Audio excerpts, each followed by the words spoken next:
Hi, welcome to our online service. We are so glad that you were able to join us today. My name is Stacy and I'm the family pastor here at Gold Creek Church. And today I'm here with... I'm Pastor Larry, a senior executive pastor. Our service is going to be starting in about 5 minutes, so we're just going to chat a little bit before the service starts today. I want to thank all of you that in the last week and continue to do so, bring all of the food to the food bank. We continue to have so many families that benefit from it. We've been able to help so many people, so thank you, and please continue. If you've got any extra food items, that you can literally just drive it back to the food bank and drop it off. I understand they're serving about 250 families currently, so the need is still great. So if you can continue to help with that, that would be just a real blessing. The other thing that has happened over this course of this last week is I got an email this weekend from Pastor Luis. He tells the story of one of the families that's actually one of our sponsored kids. The father has cancer. He's a hotel worker. He's out of work. His family just got evicted from their home, and Luis says that they're actually sleeping in the city park right now. And Pastor Luis is doing his very best to provide for the families that are in such great need right now. So if there's anything that you could do to help us with that, that would be so greatly appreciated. The people in Mexico are literally starving, and really sad stories coming out of Mexico. So we need to all do our part to help them out right now. I agree. It is actually a time to, a great time to be a part of the church where we can help one another and lift each other up. And not just in those physical needs, but also encouraging one another. I know at my house, there's been some hard days. I know for a lot of school districts, they just started online this week.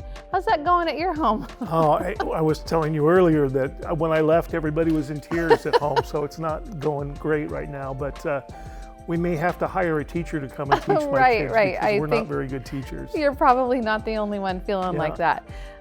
Well, in other quarantine news in your home, what has been, I don't know about anybody else, we have really gotten into snacks and we've been eating a little bit more than usual. Definitely. What has been a favorite snack of yours?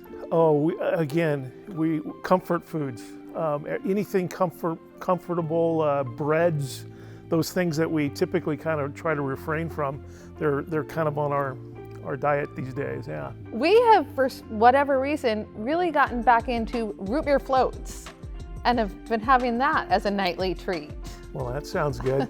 Now, we are getting our vegetables in because Anna made a carrot cake. So we are doing some vegetables as well. I had carrot cake for breakfast this morning. Well, there you go. We also have some great news from our Woodinville and Lake Stevens campus. Yeah, the building was actually shut down in Woodinville for a while, but they've opened the construction back up, and so that's going great right now.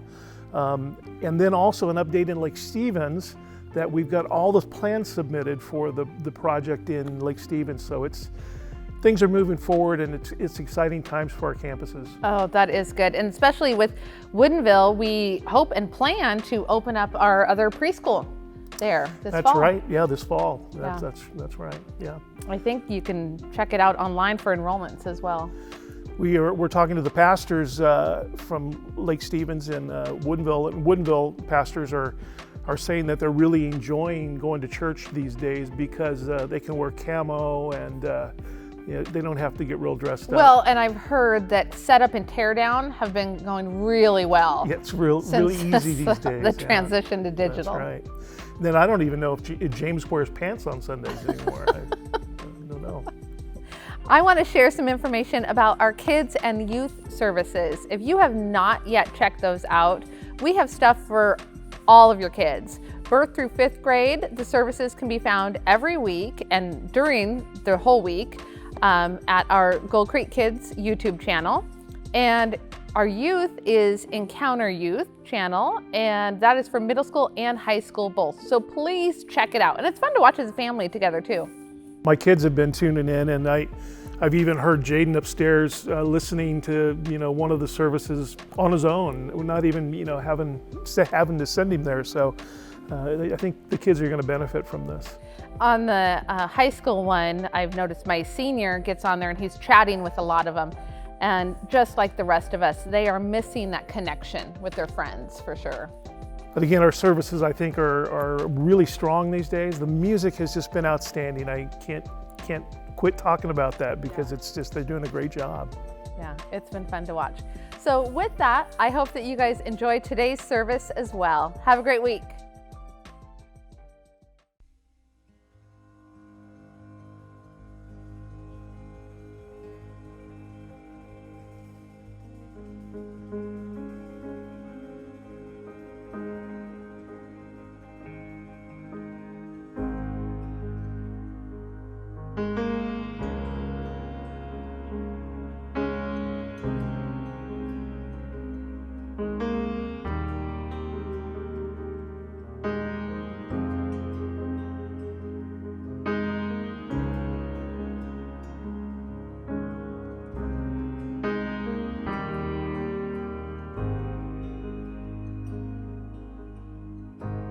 Lord bless you and keep you, make his face shine upon you, be gracious to you.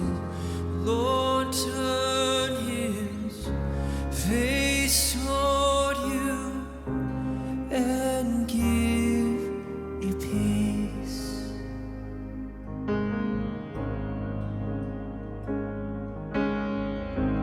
Lord bless you and keep you, make his face shine upon you, be gracious to you. Lord turn his face toward you and give you peace.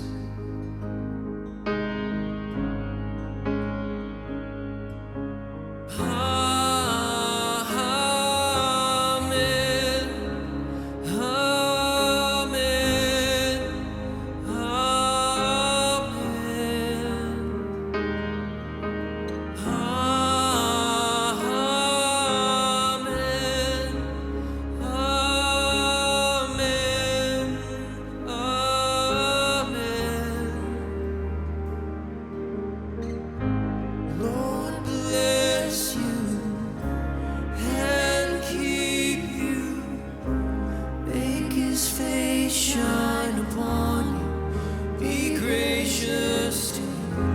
Lord turn his face toward you and give you peace.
His favor be upon you and 1,000 generations, and your family, and your children, and your children, and their children. May his favor be upon you and 1,000 generations, and your family, and their children, and their children, and their children.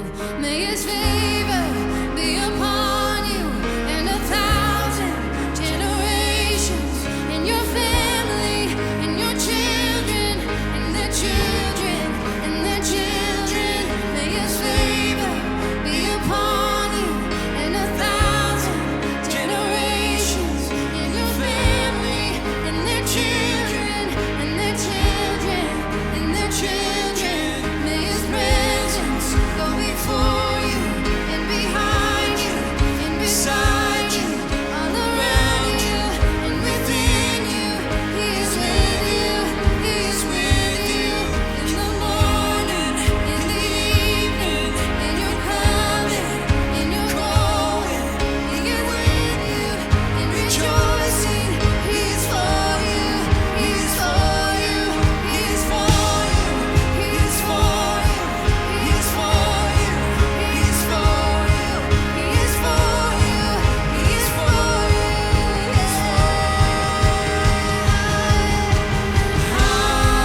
Hey everyone, man, I hope you've been enjoying our worship set. We have an incredibly talented worship team, and I'm so proud of what they've been putting together.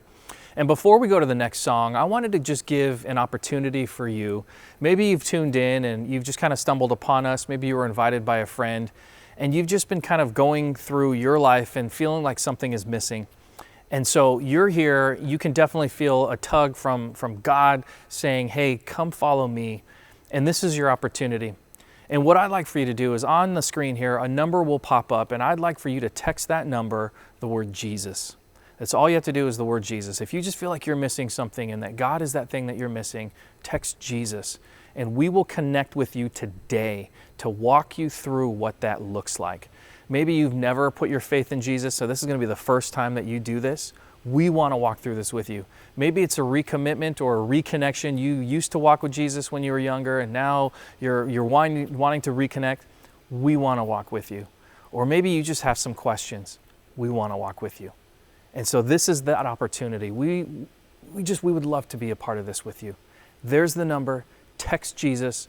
Let us be a part of your journey. Let's enjoy the rest of worship.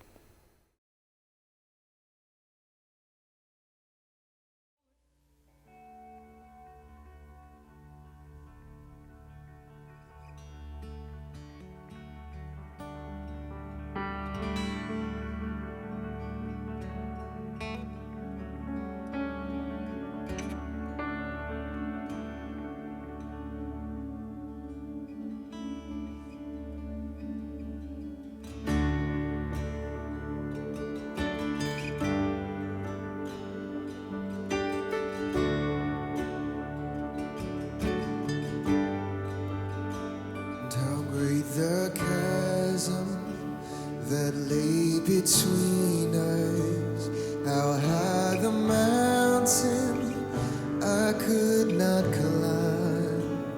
In desperation, I turned to heaven and spoke your name into the night. Then through the darkness, your loving kindness tore through the shadows of my soul. The work is finished, the end is written. Jesus Christ, my living hope.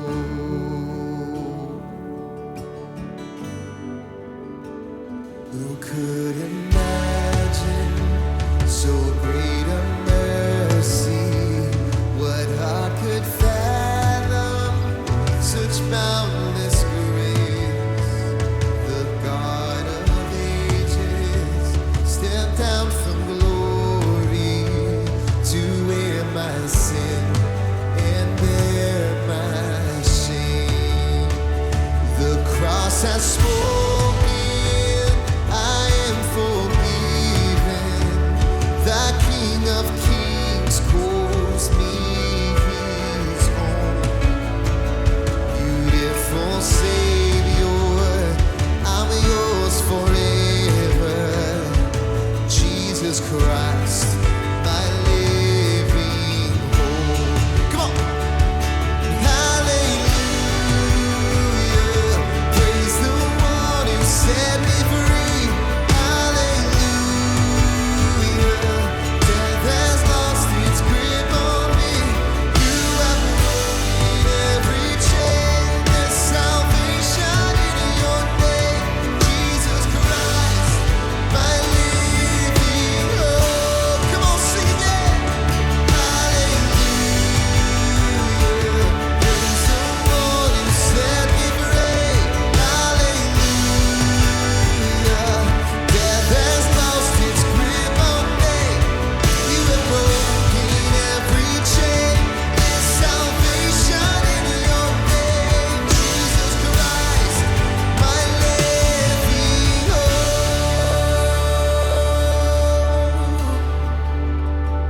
Then came the morning that sealed the promise. The buried body began to ring. Out of the silence, the roaring lion, declare the grave has no claim on me. Sing. Then came the morning that sealed the promise. Your very body began to break out of the silence. The roaring lion declared the grave has no claim on me. Oh, Jesus, yours is the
Hi, I'm Jessie. And I'm Shauna. Welcome to Gold Creek. We are so glad that you're here. If this is your first time joining us online, make sure you fill out our new family form. You can find that in the comments as well as at goldcreek.org. And that helps us thank you for being here as well as keep you in the know about everything Gold Creek. We're wondering, what's the favorite thing that you've made while you've been at home? I'm gonna say that it's a chicken enchilada soup that my picky eater actually enjoys. And I made some pretty good cilantro lime chicken shared from our Gold Creek Mops Facebook group. So we want you to share below what's your favorite thing that you've cooked this quarantine.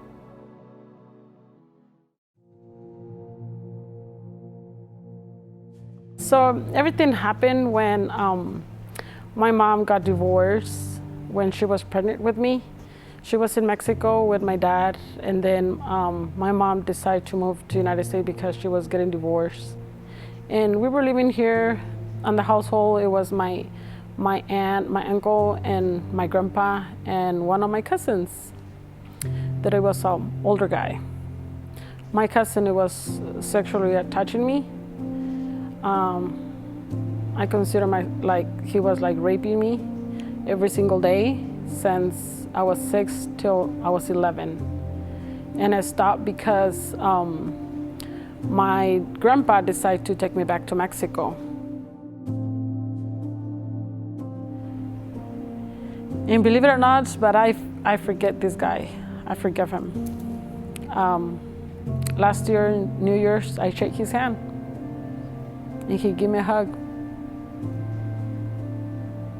So, God can.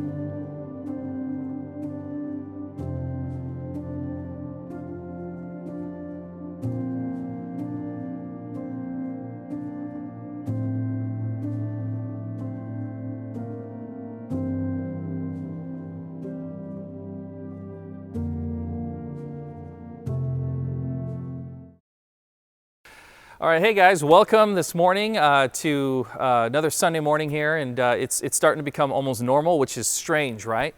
And so today we're starting a new series. We're starting our God Can series a little bit early this year. Typically we do this in May, but we felt like timing wise, there's just a lot of stuff happening right now. And so we wanted to not focus on the fear of what's happening, but focus on our faith. And so today's sermon is actually called Stimulate Generosity. And there's a reason why we use those words, and you'll find out here in a second. But our finances seems to be on everyone's mind right now. There's our job situation. Some of us have jobs that are essential and we're working, and some they're on the cusp of being cut, and some they have been cut or we're in furlough. The economy is just, they're predicting that it's not going to do well, and there's a possible recession, and there's the rise and fall of the housing market, and there's all this scary stuff out there. And so major questions start popping into our heart and in our head, like what's going to happen next? And how long will this happen? Well, we know we can't control our futures. We just can't. There's nothing we can do during this time to control our future, right? But is there really nothing we can do? Well, we're going to dive into that. We're going to look at some of the myths and truths about the stuff that God gives us and the stuff that we take for granted. And so let's dive in here. We're going to have some fun with this. And so we're going to start in Acts chapter 4, verse 32. And some of you are very, very familiar with this. This is the story of the early church, right? The believers right after Jesus ascended were gathering together, and they were creating these moments and these opportunities with each other. And so here's an example where it says, all the believers were united in heart and in mind, and they felt that what they owned was not their own. So they shared everything that they had. I love that verse because there's a myth. The first myth that we're going to talk about is that everything is mine. It's mine. We are taught that what we have is ours, that we earn this, that we deserve this, that we need this.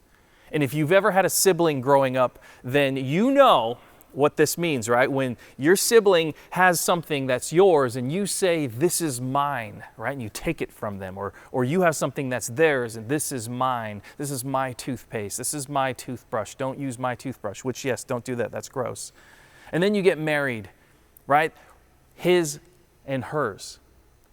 My area, my stuff, my curling iron. Well, what if I want to use your curling iron, wife? And so there, some things are off limits. And then you have kids, right? And now they start to say, this is mine to their siblings.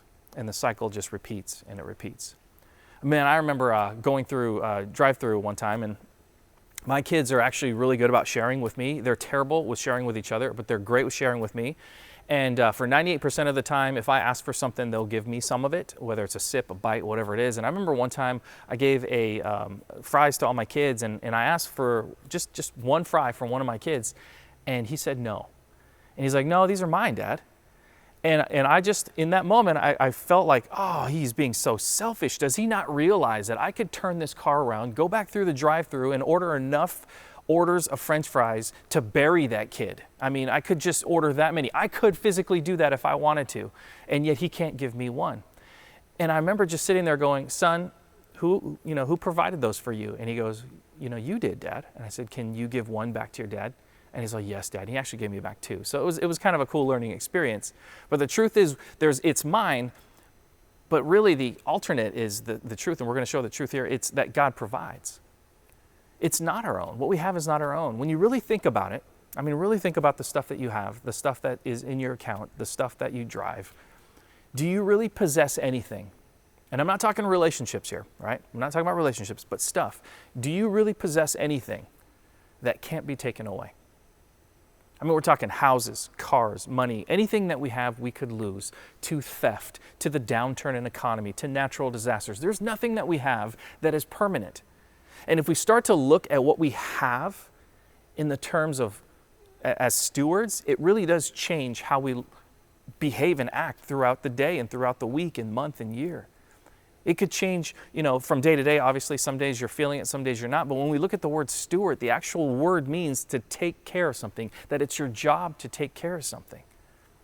And if we look at it this way, that we are God's stewards, that we are stewards for God's wealth, then we can look at what we have as a resource for God to use. Think about what we could accomplish as a church if, like in Acts 4, we do these kinds of things where we see what we have and we understand that this is something that God has given us, and we can use this to bless others. And we'll get to that in a second, but first, I'm going to talk about a step. After every myth, after every truth, I'm going to talk about a faith step that we can take. And so let's go over the first faith step. First one is tithe and trust. So in Malachi, this very famous verse for offerings and things like that, bring all the tithes into the storehouse so that there will be enough food in my temple. If you do, says the Lord of heavenly armies, I will open the windows of heaven for you. I will pour out a blessing so great you will not have enough room to take it in. Try it. Put me to the test. God uses the word tithe here, and the word itself means tenth, a tenth of what you have.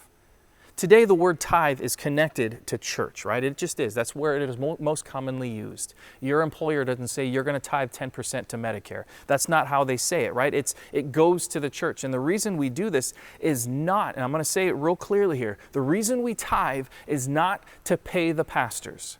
The reason we tithe is not to pay for the building. I don't want your money. And if you think that all I ever want is your money, then I'd be happy for you. If you went to another church and tithed generously, I would be so excited for you. Not because I don't want you at my church, but because I'm excited that you are spiritually growing. And if I'm the reason why you're not spiritually growing, then take that next step. And I know that sounds bizarre that a pastor would say, leave my church. That's not what I'm saying, and I think you guys understand this. But it's not about giving your finances to me. It's about giving your finances to God. It's a faith step. If you've noticed, there's a ladder behind me, and if we use this ladder as kind of an analogy for our faith, it helps paint a picture of what I'm trying to explain here. I believe that the first step is your calling, right? Is when you say yes to God. God, I believe in you. I believe that you sent Jesus. I believe he died for me. I believe that he rose again, and I'm going to be a follower of Christ. I believe that's the first step, and you step up, and that is when your spiritual journey and maturity begins. And then with each congruent step, you have serving, and you have, connecting with other believers. And as you, spiritually grow, all of these things start happening. And I also believe that another step, and one of the higher steps, one of the ones that are harder to reach, is the idea of tithing. Because if you're like me, you like to be in control. If you're like me, you don't like to release control of things like this. I like to drive. I like to handle the finances. It's a control thing for me. And so the idea of giving away what is mine, right? Again, going back to the first myth, can be almost scary. And I believe that's why it's one of the hardest levels and one of the hardest steps to take, is because the idea of control just grips our fears. But see, when God says to do this, he's not doing it because, again, he needs your money. He doesn't. He doesn't have a Venmo account in heaven that he's like, oh yeah, he's not accruing all of this. He wants your heart. He wants to know that you're all in. He wants to know that there is no aspect of your life that is off limits to him. And so he asks for something that is a huge deal for most of us. I'm going to circle back to that in a second. Let's go to the next verse here. It says, verse 33, the apostles testified powerfully to the resurrection of the Lord Jesus, and God's great blessing was upon them all. Myth number 2, my bankroll is my blessing. We are taught that money brings happiness, right? If you watch TV ads, if you watch shows, you read any kind of, what's happening. We're just taught that money brings happiness, that financial security makes you happy, that luxury equals contentment. And I know that sometimes, we feel like maybe that's true, and sometimes we don't feel like that's true, and I don't know where you are on the spectrum of that, but the acquirement of more doesn't necessarily bring you happiness. It doesn't. If you haven't noticed, there's a cake here on stage, and for me, and I'm going to share this, I'm not really a cake dessert kind of person. Every once in a while you get the craving, right? But I'm a salty versus a sweet, so I'd rather have a bag of chips than a piece of cake. But there is one type of cake that I cannot resist, and it is Costco sheet cake. I don't know what they put in it. It's got to be some sort of LSD or drugs or something, because I can't stop eating it. And I see it, I smell it, and I want some of it. This is the only cake. And so you guys, this is nuts. And this is chocolate on chocolate. So it's chocolate cake with chocolate frosting. And then of course, it says happy birthday. It's not my birthday, but Pastor Dan's birthday is coming up. And so we thought it'd be fun to do this. But if I ate this whole cake right now in front of you, online, live, if I, took out this thing and I just started taking a bite after bite, and it took me the rest of this, sermon here for me to eat this cake, by the end of this, you know what would happen? I would break my almost 2-decade-long streak of being vomit-free. I promise you that. This would not even make it. It is impossible, right? It would come back out. I cannot eat all of this. And nor do I really want to. Because when we want to take this myth and we want to bust it, the truth is that if we go to truth number 2, blessings come from sharing. This cake is so much better if you share it. I want to paint you a different picture. Let's say it's your birthday right now on screen. If it is, happy birthday from virtual church. You know, if it's your birthday today, it's amazing, right? And I know with the quarantine, it really changes birthday parties and things like that, but you've had many more before and we'll have many more after.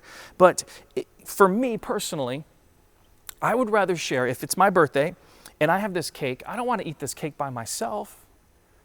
I want my friends and family and people that I love around me. I want them singing happy birthday to me. And I want the joy of cutting into this cake. I'm trying to do this without dumping the cake on the ground. The joy of cutting into this cake and pulling off a big old corner chocolate piece. And some people like these corner pieces. You know, and you pull this off and you hand it to a person. Jeremy, you want a piece, buddy? I know you said you did. Good luck eating this without a fork. Boom. The weird hand coming off the screen, off the stage, right? And, you know, I'm going to cut out a couple more pieces because there's a bunch of you that said you wanted some. This is more joyful to me, is to share this cake. And Cammie, I'm going to give you a big old piece because you like chocolate. So I'm going to put that on here. Right there. We're going to pass this on. Another hand from within. Yes, okay. Jordan, you want a piece, buddy? Let's have some fun with this. Ooh, another. Oh, that was almost bad. I almost dumped it everywhere. Boom. There you go. Awesome. So, you know, anyone else that wants a piece of cake, I will give you a piece of cake afterwards because I still can't eat all of this. But that's where the joy comes. I would rather have that experience with sitting with other people that love me and that I love and sharing this with them versus sitting alone in a room by myself eating this. Right? Do you see the difference? Real blessings come when we live for God. And that's the analogy that I'm trying to paint here. Our faith step here is that we need to understand that what God has given us, we can give to others.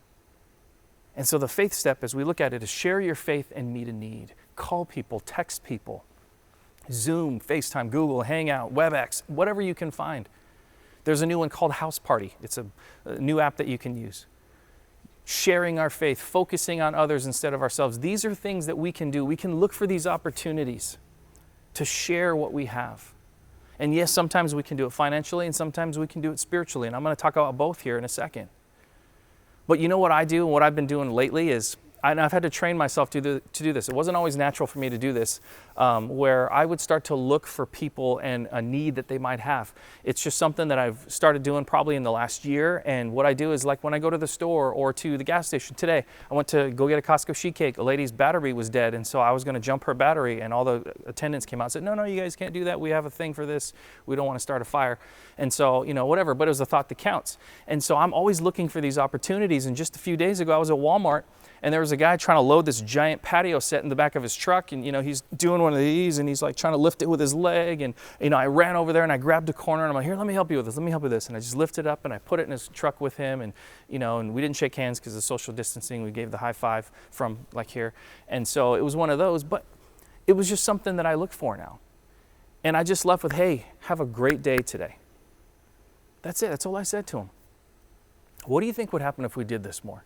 Because I have said those things and I've done those things before, and the next question comes up, why did you stop for me? Then I can share openly because now they're open. Well, I stopped for you because I believe in helping others because God has helped me so much. And it becomes almost natural. Share your faith and meet a need. Let's keep going. We got a couple more things we got to get through here. Verse 34, and there was no needy people among them, because those who owned land or houses would sell them and bring the money to the apostles to give to those in need. And and then he gives an example. For instance, there was Joseph, the one the apostles nicknamed Barnabas, which means son of encouragement. He was from the tribe of Levi and came from the island of Cyprus. He sold a field he owned and brought the money to the apostles. He gave an example. Myth 3, save before you give. I know a lot of people have said that. As soon as I have enough, I'll start giving. The reality is you can't take what you have. When we die, we can't take what we've earned and all those things with us. They're here, right? We can't take our wealth with us. And really, when we think about this, our needs are really just wants. When you really break it down, the things that we think we need are really just wants. Because we know that the basic needs that we have, actual needs, is food, clothing, and shelter, right? I mean, that's the basic needs. Everything else are things that we prefer, want, are excited about. And I get that. Contentment is very hard.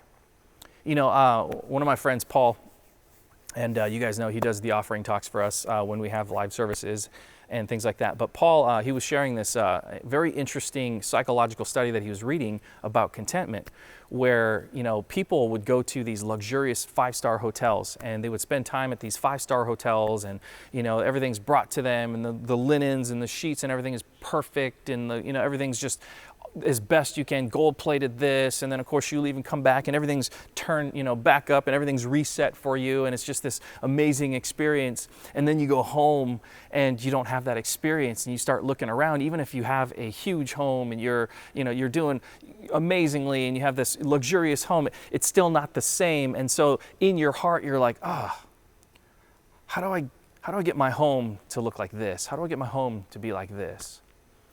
And the idea that we have enough all of a sudden kind of goes, well, I don't really have as much as I thought I needed, and so I need more.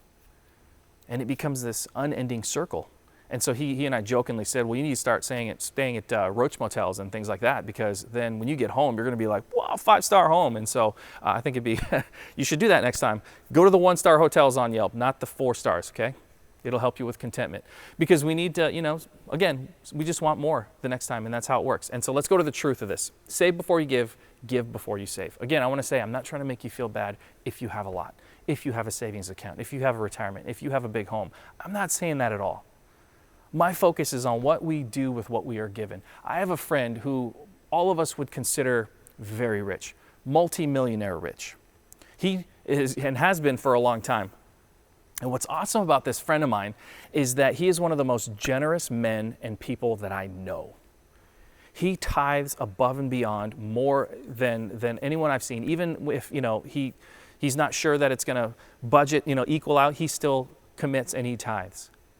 And he started that way right out of college. Like, he was a young guy and he would give 10%, and he just started at 10. And as he got more and more, you know, established in his job, he kept upping that number. And, you know, he started as a 20-something other, but then even now as almost a 50-year-old, he's one of the most generous guys I know, because he started stimulating his generosity at an early age.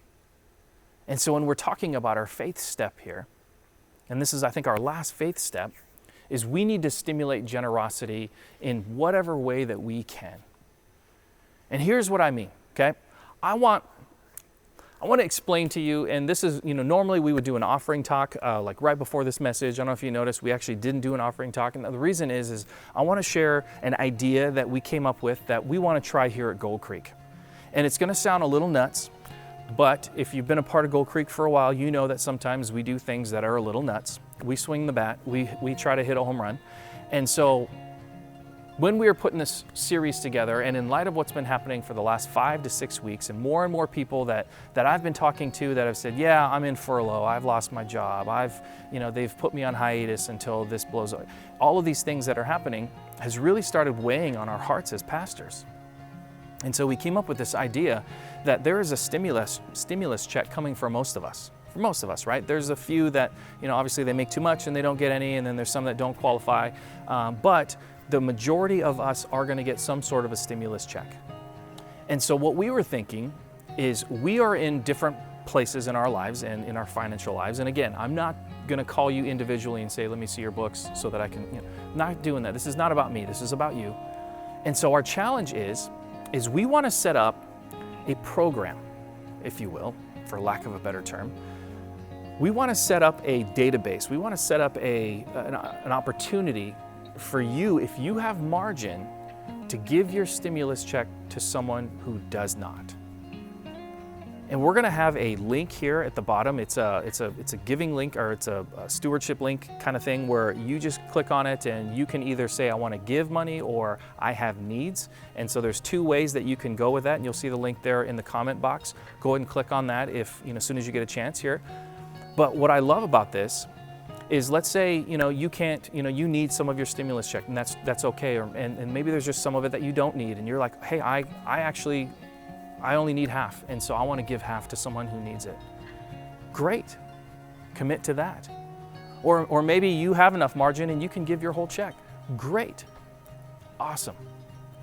But what I would love to see our family do, our church family do, as soon as you get that, the first thing I want us to do, and I want us to practice stimulating generosity, is I want us to tithe 10% from that back to God, right? 10% back to God, because God's providing for you in this moment. And then with the rest of it, I want you to take it and really examine your heart to see if you have the margin to give to someone else. And so what we're going to try to do, and here's what's going to happen. None of this money is going to come to the church. The money that you give out of your stimulus check that's after tithe, we're not getting any of it. You're not handing it to us and then we're dispersing it. We don't want to do this. What we want to do is we want to generate connection and community. And so if there's already someone that you can think of, and maybe it's your neighbor that they lost their job, and you want to just personally give them your stimulus check, great. We encourage you to do so. You don't have to go through this program. We're just trying to make our community more connected by giving and being generous. And so at the end of this, you click on this, and you might have some people that you already know of. We'll give that to them. If you can't think of anyone, there's people that I know of that we'll try to connect you with.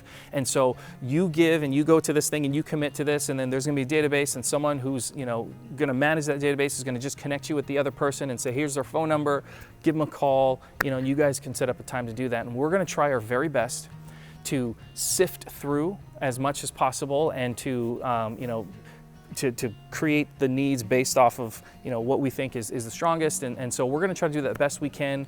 We're not going to be perfect.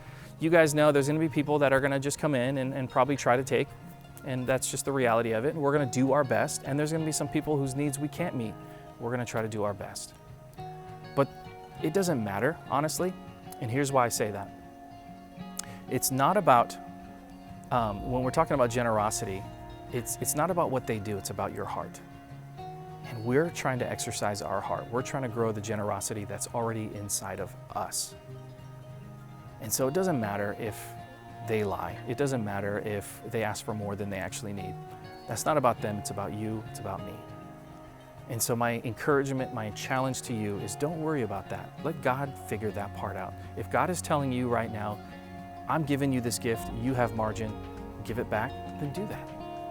We're going to try to do that with our check as well too, if we get one. I mean, I don't know. I don't know how that works. And so, we read that it's magically going to appear in our account, and so we'll just see how that works. But we plan on doing it as a family as well too. But I encourage you to do that. And when all those needs come up, we'll try to meet as many as we can for as long as we can. And we just want to be that encouragement. We want to be that blessing.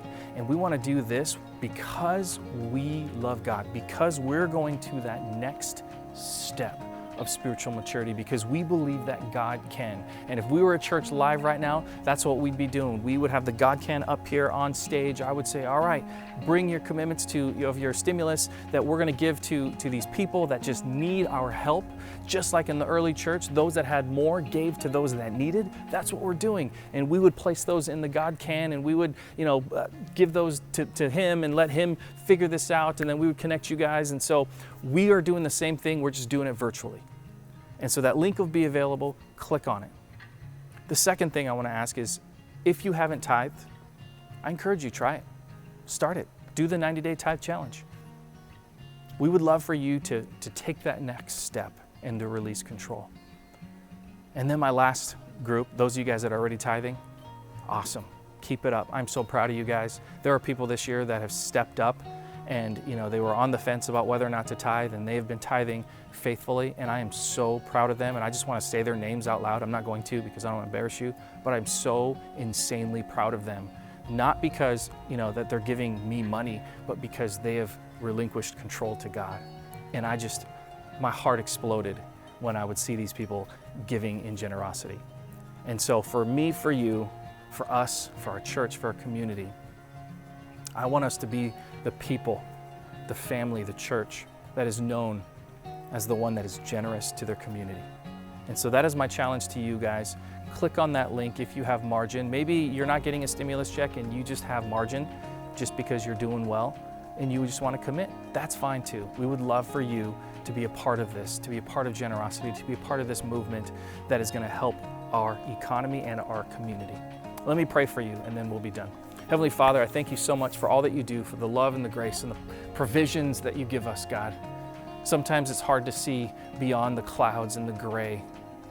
And you're just standing on the other side saying, just keep walking, I'm here. And so I just pray for those people that are in the cloud, that are in the gray, that are worried. I pray that your voice comes out through them, to them right now. Just keep walking, I'm here.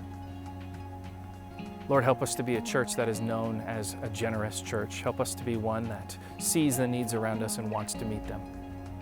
We're so thankful, God, for all your provisions, and we ask for continued blessings as we are faithful with what we've been given. And ask for this in Jesus' name, amen. Again, reminder, love you guys. I'm so proud of you guys. If you have margin, give once you get it. If you want to give some of it, all of it, let's bless the people in our lives right now that are going to be struggling in the next week and 2, 3, 4 weeks. And so have a great day, and I'll see you guys soon.